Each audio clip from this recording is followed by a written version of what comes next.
The infant formula shortage is a life-or-death issue for a lot of babies in the U.S. and a national emergency, Senator Kirsten Gillibrand says. The New York Democrat told All Things Considered that she will ask President Biden to consider using the Defense Production Act to get more manufacturers online to address the dire situation. Regular and specialized formulas, made for babies with allergies and metabolic disorders, have been running low across the U.S. for some time.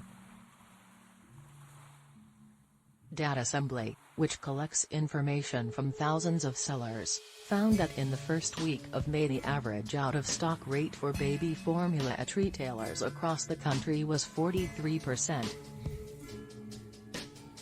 Gillibrand said she's heard heartbreaking stories from her constituents. Some are having to choose between taking their children to the nearest emergency room just in desperation for formula, or putting their kids on feeding tubes, she said. Gillibrand says sellers are preying on vulnerable families and are price gouging.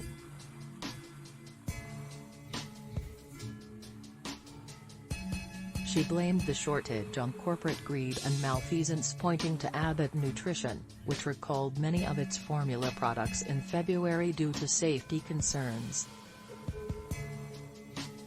Abbott issued a voluntary recall that included certain Similac, Alimentum and EleCare formula products. They had safety violations, Gillibrand said.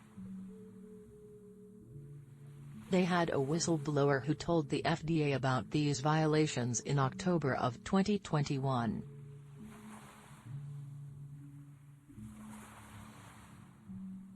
They didn't take it seriously. They didn't do an immediate investigation.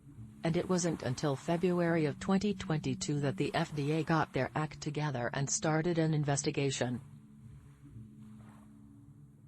So this has created exacerbated situations because now this whole supply chain has been shut down from Abbott.